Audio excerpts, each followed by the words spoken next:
Hello and welcome to the Freedom with Marketing podcast. In this podcast, episode number 3, I'm going to share with you how to get 2 to 5 new clients in the next 14 days without running paid ads, without a high pressure sales call, and without spending too much time doing it. The benefit of applying a system like this is that as soon as you can get it to work and as soon as you implement the system, you can then operate this basically in perpetuity. It can be going ongoing, and this will allow you to have a consistent stream of clients coming into your business all the time.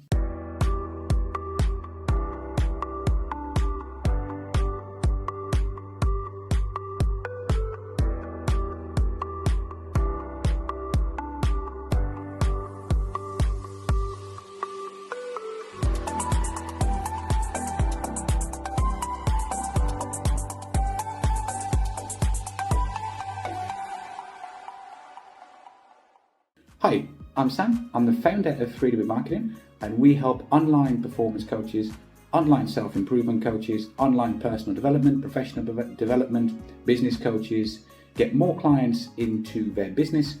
When you have a consistent stream of new clients into your business and you have a system in place to convert first-time clients into repeat clients who pay monthly or annually afterwards, this is how we can help you increase your profit margins in your business.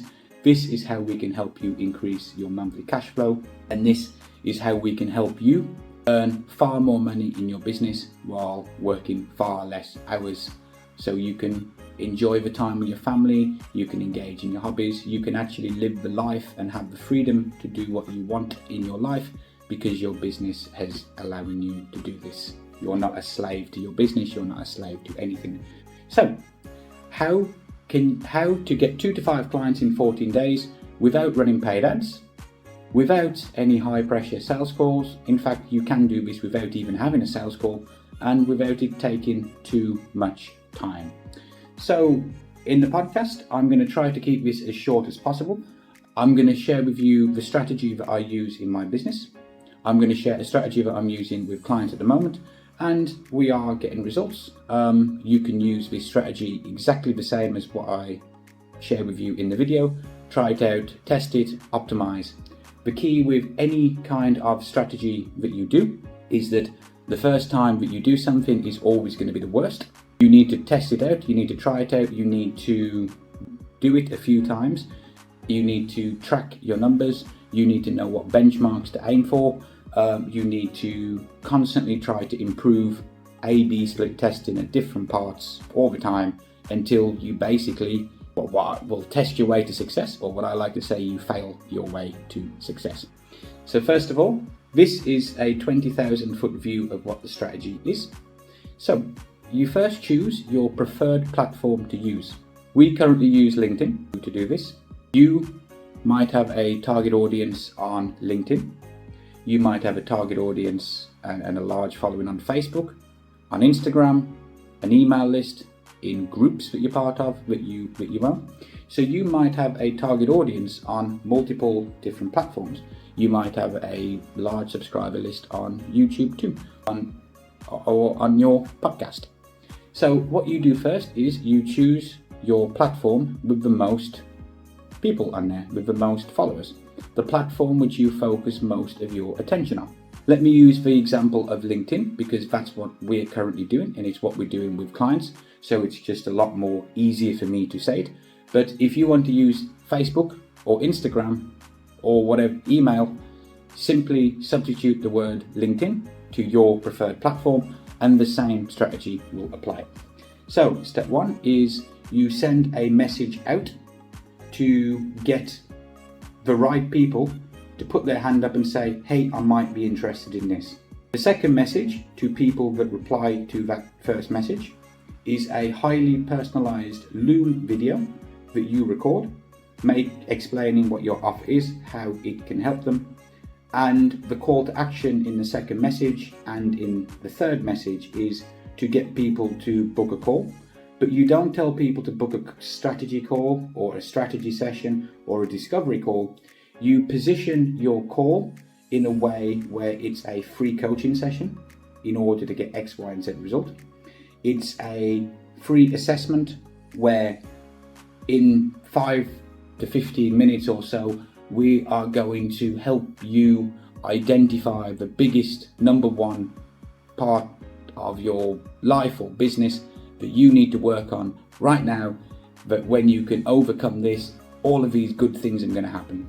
That's how you can position the call, and then people will want to show up. I'll talk about that in a bit more detail afterwards. And then you or your team, someone on your team, will have the call with them, do the assessment, and then in the first call you might not even mention your offer at all unless they bring it up. What you could do on the call is say, hey, we want to stay in touch for the next 7 days. Here's a few tasks, activities that you can do that'll help you solve a problem. We want to check in with you regularly to make sure you're applying them. We want to give you the results. Of course, the reason why we want to do this is because we want to give you value, but also because we want the testimonial kind of thing. I'll talk more about that later. And then at the end of the 7 days, you can say, hey, do you want to have a call where we can discuss how the results you've got so far, how to implement it, blah, blah, blah, blah, blah. And then some people are going to book a call with you, but they're already sold on what you do. They already want to work with you. And then you just have to position your coaching program, your offer, in a way that will directly appeal to them, in a way where there is as little risk to them as possible. And then that's where you make the sale. And that is basically what the strategy is. So when we run the campaigns, we typically do it to 200 people at any one time. So when we have a LinkedIn campaign operating, we would choose 200 people to start with. The reason why it's 200 is because I have somewhere embedded in my subconscious from a decade plus of listening to podcasts and audio trainings that 200 people is the absolute minimum to do for a test. I'm not sure who said it, so I can't attribute it. And so in a scenario where you're reaching out to people, in order to see if the campaign is effective or not, or to get some preliminary data on if the campaign's effective or not, it's best to start with a sample of 200 people to start off with, and that's why we choose 200 people. So we would identify 200 people on LinkedIn, and I would then craft the message, and my team would send it all out. My team handle and manage the conversations. I only provide the input when it is required. We have a system in place where if my team can't answer a question or can't respond in the right way, but they message me and I can respond to it afterwards. But literally as soon as we can set this kind of promotion up, for me, it's very much set it and forget it. And then each week we're reviewing the results we get, we're reviewing the data, we're trying to identify problems, trying to identify how to optimize and improve it, etc., etc. The benefit of doing 200 is that you can send 200 to 200 people to start off with. You could send this out and run the campaign for a week, and then the next week you can do 200 more. The next week you can do 200 more, and so on and so forth. So one client that we're currently working with, I think on LinkedIn he has, I can't remember now, but he has a lot of people as connections on LinkedIn, maybe 10,000 or more, and 2,500 people on his LinkedIn newsletter. And so what we can do here is that we would simply just cycle through all of the people in his LinkedIn, 200 at a time, 200 at a time, 200 this week, 200 this next week, etc., etc., until we go all the way through them. We would find a way that the people who are not qualified or who are not interested, that we may remove them from his LinkedIn network if he wants to, so we are concentrating the number of people who are his target audience, removing those who aren't. And that's what we will do. And we will just continue to repeat and replicate this system until we are hitting our guarantee that we have. Now, if you don't have that many people on your LinkedIn or your preferred platform, the strategy here is that, let's say you have 2,000 people on LinkedIn. What you can do here is, let's say 2,000 people on LinkedIn and let's say 500 people on your LinkedIn newsletter. So you could run the 200 campaign on LinkedIn for 10 weeks, going through all the people there. And then in the 11th week, you can do a campaign on the newsletter to 250 people. And then the week after, you can do the campaign for 250 people as well. For if you have 500 people, just for numbers' sake, just to illustrate the point. And then once you've done that, you can move on to the next platform. For example, it might be Facebook. Maybe you have 1,000 people on Facebook, and then you can repeat this same process of reaching out to people on Facebook, 200 at a time, until you've gone through everyone. And then you can go on to the next platform, maybe Instagram, do the same, and then you can go into something else, maybe your email list, and so on and so forth. And then after you've gone through everyone on all your platforms, you have removed the people that aren't interested, if that's what you want to do.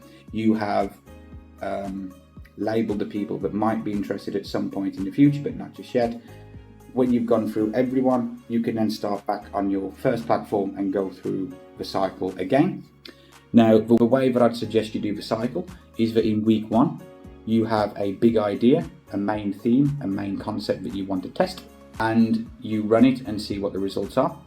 In week 2, to the next 200, you come up with a new big idea, a new concept, a new way to position your offer, what you do in week 2. So on week 1, you have idea, let's say you have message 1, positioning 1, big idea 1.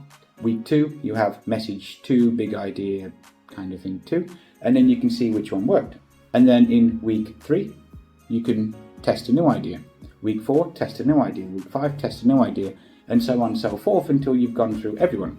And then at the end of the 12 weeks, using the example of 2,000 people on LinkedIn and 500 people on the newsletter, you should have 12 weeks of data with 12 different ideas. Some are going to perform really bad and not get any results. Some ideas and ways of positioning and doing things will get a much bigger result. You have now tested your way to a little bit more success.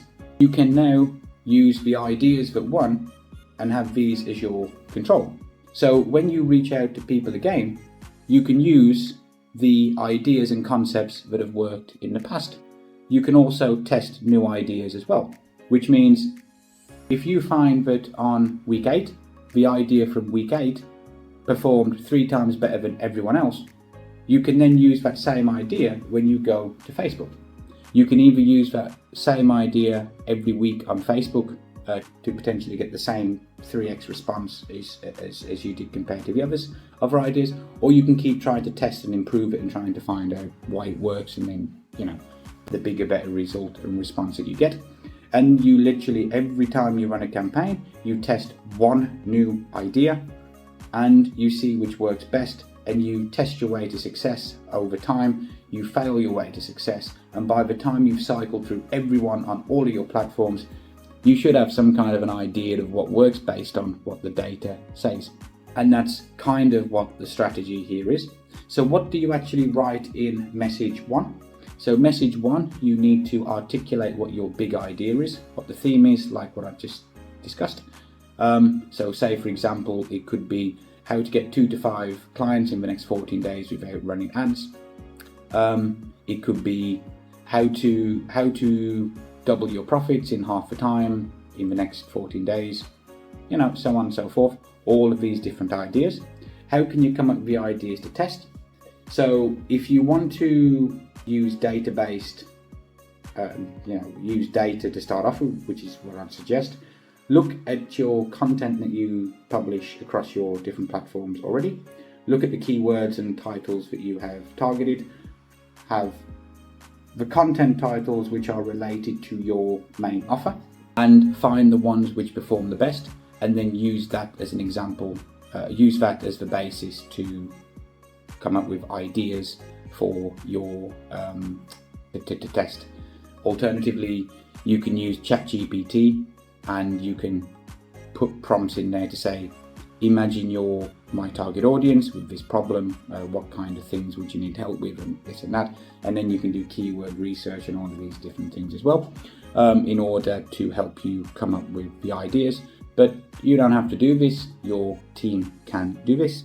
The purpose of your first message is basically to get people's attention and interest without sort of annoying everyone else. You don't want to annoy everyone else by coming across as being too pitchy. and the reason for that is because you're going to be contacting them again at some point in the future, so you don't want to come across as too salesy to start off with. One thing that we are currently testing, so I can't give you any data on it yet, is that in the first message we're saying that we came across your profile and you're perfect for something that we're doing. Would you mind if I get your advice on something? And then you'd explain that, hey, I'm coming up with this new idea, you fit perfectly for what it might be.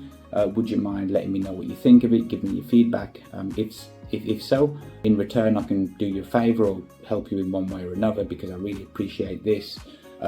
Would you mind if I record a video for you explaining the details? That's what we're currently testing. The psychology of the message itself is basically with the positioning, that instead of us going there asking people, hey, I've got this offer, book a call now so we can sell you, we are kind of saying that, hey, would you mind if we get your advice on something? We consider you and your opinion to be important. The whole dynamic of the conversation changes, and that's why my gut feeling tells me it's going to get a better response. And so that's what we're testing. Try it out yourself, let me know if it works.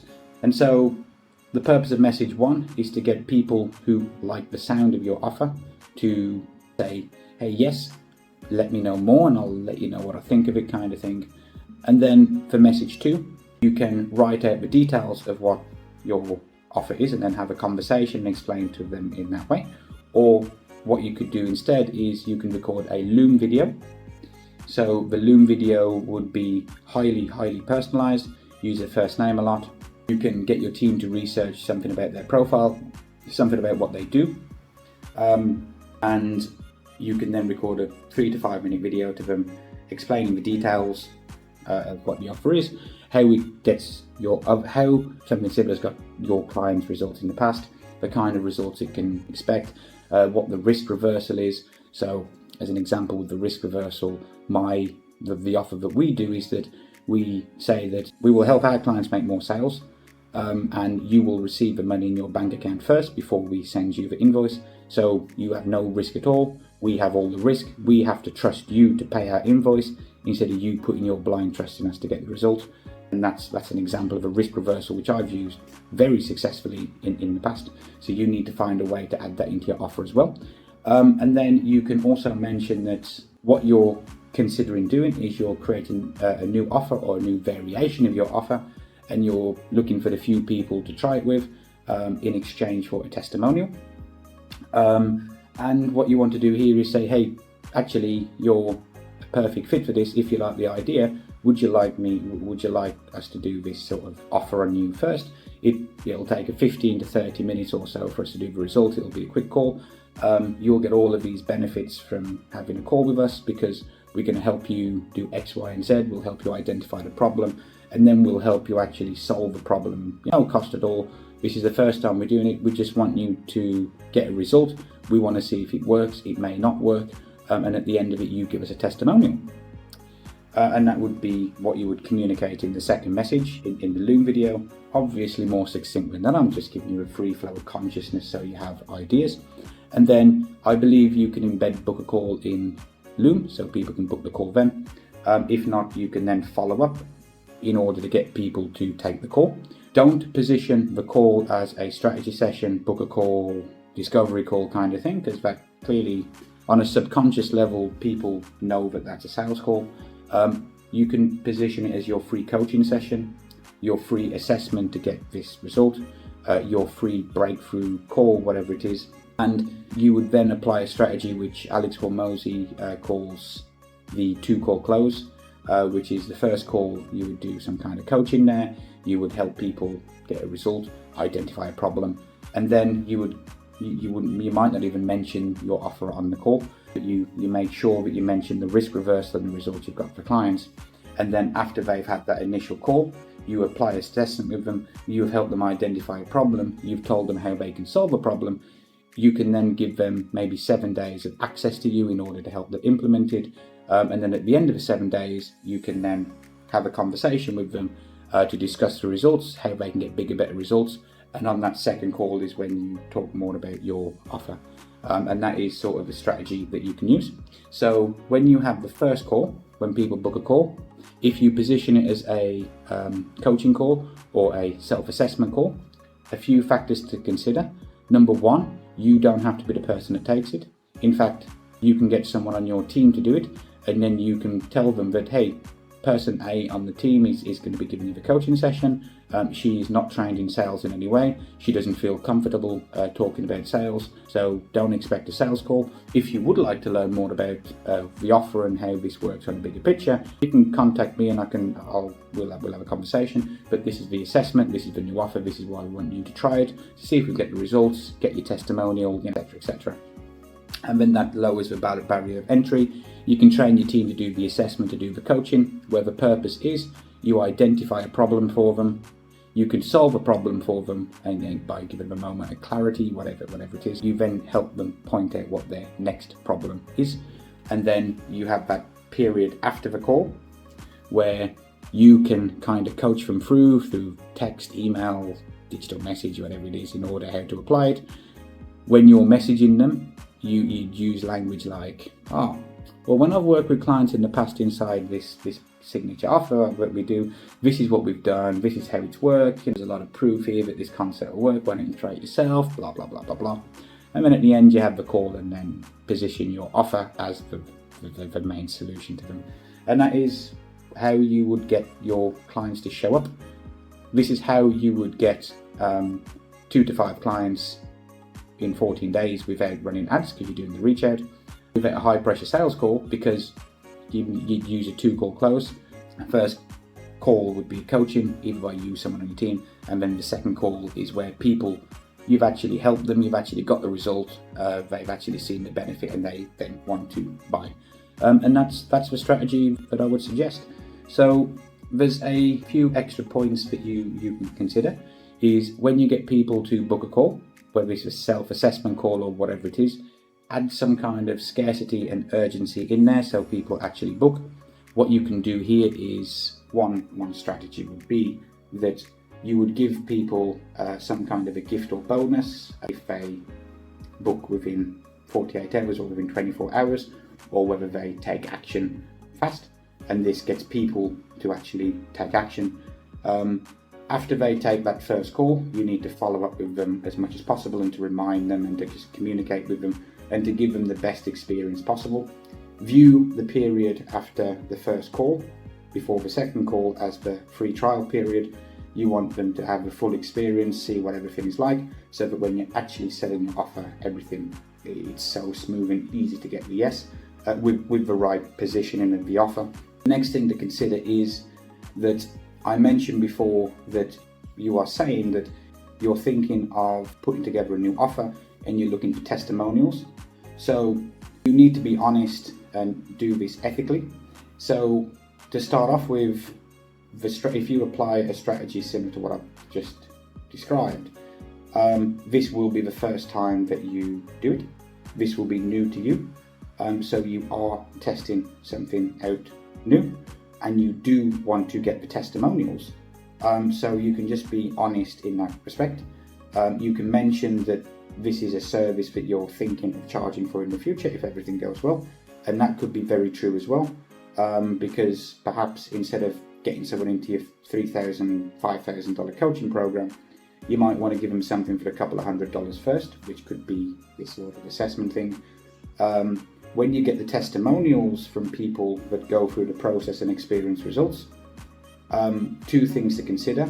Immediately after someone's given a testimonial is the best time to get them to buy your offer, because they've just said all of these amazing positive things about you. So hey, why don't you kind of join the offer if you think it's that good?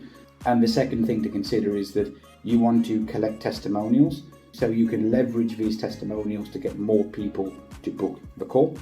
Now, you may need to test and change the way that you position this the 2nd, 3rd, 10th, 20th time that you repeat this pattern, this cycle, this campaign, but I'm just giving you the basics here because it sort of tests your way to success or fail your way to success. Try new things, see what works, see what doesn't, track everything, make decisions week on week to improve the kind of thing. So if you apply this strategy, I fully expect that in several weeks' time, the positioning and everything you do will be different. I can't tell you what to do because your target audience, their pains, or whatever it is that you do, the relationship you have with people is very different to me and the clients that I work with, but that's a strategy that you can use. So a couple of bonus things before we conclude this video. So first of all is when you actually come to sell your offer, what can you do to increase sales? Number one, what I would suggest if it's a high priced offer is you need to reframe the price. One strategy would be that if you have a group coaching program, for example, and you want to get people into your group coaching program because it's more scalable for you, what you could do first is, and let's say the group coaching program is $3,000 per person. You also have one-on-one coaching, which may be $10,000. So when you speak to people, you can propose you can sell with sincerity your $10,000 one-on-one coaching program first. What you would do is you would attach 10x value to it, make your $10,000 offer feel like it has a value of $100,000. And when people decline and say, no, it's sort of too expensive, when you make the proposal for your $3,000 offer, the price seems significantly lower than when you first mentioned the $10,000. Some people will sign up for the $10,000, but more people will sign up for the group coaching than if you did not do this, because of $3,000 seems a lot less compared to $10,000. If you flip this around and you sell a $3,000 first and then try to sell a $10,000, you will see a reduced conversion because the $10,000 seems so much high. So sell your highest priced offer first, if it's one-on-one coaching, and then the group coaching at a lower price after, and this will get you more conversions. This is based on a whole massive section in Robert Cialdini's book Influence, which talks about all of this stuff. So it's not like I've made it up. The next thing you can do is figure out a way to make it zero risk for your clients if they join your offer. The more you can remove risk, the easier it is for them to say yes. The way that I've done this with clients in the past is if I've sold them a $25,000 offer, and funny story is that with one particular client, they were going through a very tough spell financially. They were in the red for 2 or 3 consecutive months. They could no longer afford my services, so they terminated my contract. And then immediately afterwards, I sold them a $25,000 offer after they terminated my $5,000 a month retainer with them. The way that I did it was simply saying, hey, I'm going to do X, Y, and Z for you over the next several months. And this system that we'll do based on the previous results is going to generate you 5x, 10x more than the $25,000 that you'll invest. So why don't we make you $25,000 first, and only then will I send the first invoice for $5,000. So we will make your money back from this investment first, and then send you the invoice for the first $5,000. And then each month after that, you'll make 3, 4, 5, 6 times, 10 times your investment per month. You'll receive the payment from sales in July, for example, and I'll send the invoice for you in August after you've received the payment. And it's all with the position and all the way to do it, and that's kind of what I did. Figure out a way where you can do that yourself. The more you can do that, the more people will say yes. And a few final elements to consider: that this strategy here on how to get 2 to 5 clients in 14 days without running ads, without high sales pressure calls, this is a numbers game on your preferred platform. If you send this out to 200 people in week 1 and 200 people in week 2, you will probably get at least 2 clients within 14 days. If you then repeat this process over multiple platforms, if you increase this from 200 to 500 per campaign, you're going to get more and more people that come as your clients. So it's a numbers game. The strategy is go through everyone on your main platform and then move to the next platform, go for everyone on the next platform, go to the next platform, and then return to the first platform and repeat the cycle. Your goal, if this works and you do get your 2 to 5 clients, is you then need to systematize this as much as possible, get your team to do it, use automation tools, so that you will just get highly qualified people ready to buy that have to book the time with you. And finally, the most important thing here in order to make this work, in my view, is you need to have a system in place where you can turn your first-time customers and clients into repeat customers and clients. And so what you might do there is, instead of charging $5,000 as a one-time fee, you could have this as $5,000 per year or per quarter or whatever it is. You need to find a way to introduce continuity into your business, and then aim for about 20-30% of people who become first-time customers and clients to then buy from you again in the future. If you'd like to know more about the strategies about that, I've recorded other podcasts explaining how you can get your first-time clients into repeat clients, something that I have specialised in for a long time. Alternatively, on the YouTube channel, there's a whole bunch of videos explaining that process. But if you apply the system I've explained in this video, which just to summarise, you choose a platform, choose at least 200 people, you send the first message out, testing a new idea.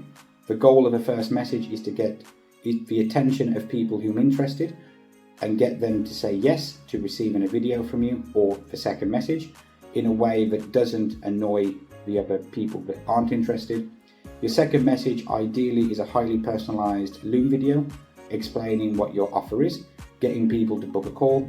The third part is you get people to book a free assessment, a free coaching call, and you use a 2-call close, where the first call is a coaching session, you help them get a result, but there's then a period after where you have more one-on-one, interact with them one-on-one kind of thing, you or your team, and then the second call is where you sell the offer, and then you just repeat this, testing new things all the time until something works. That is the strategy. You then need to have something in place so that when you do get your first 2 to 5 clients, the 2 of those buy from you again, and then you just repeat. That's all I've got for you in this podcast. I have kept it as short as possible. Apply the strategy, let me know if it works. Or if you would like us to implement this same strategy like we do for ourselves and with our clients, you can reach out to us with a link in the description below.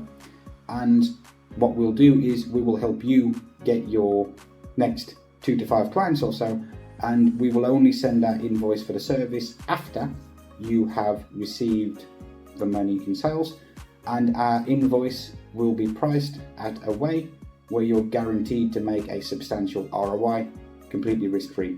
If it doesn't work and we don't get you the results, well, unfortunately it means we don't get paid, so we have a lot of skin in the game in this.